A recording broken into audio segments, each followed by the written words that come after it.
Umusigiti munini wahitwa kuri Onatracom niyo marembo injiza umuntu mu gace kazwi ku izina rya Biryogo, agace gato hanini n'abo mu idini ya Islam. Muzehe Abdu umaze imyaka isaga 60 aba mu Biryogo nyuma yo gukora akazi kanyuranye, kuri ubu avuga ko abeshejweho no gucuruza ibicuruzwa binyuranye bikoreshwa cyane mu bwubatsi. We na bagenzi be bakora imirimo ahanini yiganjemo ubucuruzi, batubwiye ko bishimira iterambere Biryogo igenda igeraho, kuko mu minsi yashize nta wakekaga ko mu Biryogo abantu bashishikarira gukora ndetse hakagera n'inyubako zirimo imiturirwa. Ni byiza cyane kuko urabona ko nawe urabibona nk'iriya nzu nk'inzu ubona imbere yari inzu ya isakaje amabati ariko ari maparama n'umura kwitembera ryaje. Urabona ko angaha yari inzu nayo y'amabati, urabona no kwikorosora na ka etage maze kubagera.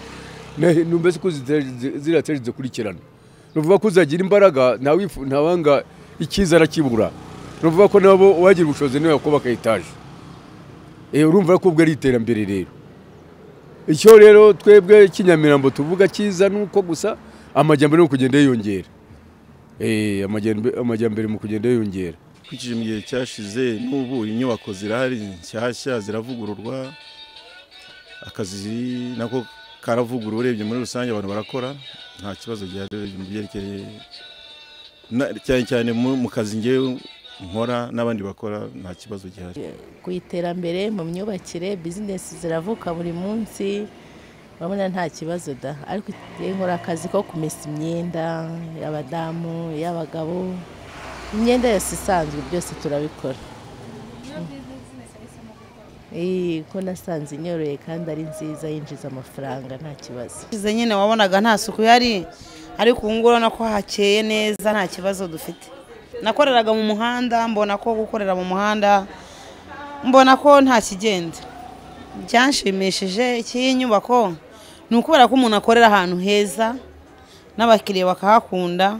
Ibikorwa bike bigenda bivuka mu gace ka Biryogo bigenda nanone bitanga imirimo ku rubyiruko, nkuko byagendekeye Mugabekazi Giselle nyuma yo kurangiza amashuri, ubu akaba yarabonye akazi k'ubunyamabanga mu nyubako nshya yubakwa ahitwa kwa Mutwe. Nkatwe abantu baba bakirangiza bakabona imirimo ndetse n'abahaturiye bizabazanira byinshi, kuko harimo abazabonamo akazi, bizagenda bitanga isura nziza ku mujyi wa Kigali. Abinjira muri Kigali babona ahantu ho gucumbika heza, tubafite ibintu byiza. Icyifuzo cy'abatuye n'abakora mu Biryogo nuko bakora imirimo ijyanye n'ubucuruzi barushaho kubona abakiriya, bagatera imbere kurushaho ndetse bagateza imbere n'igihugu cy'ababyaye.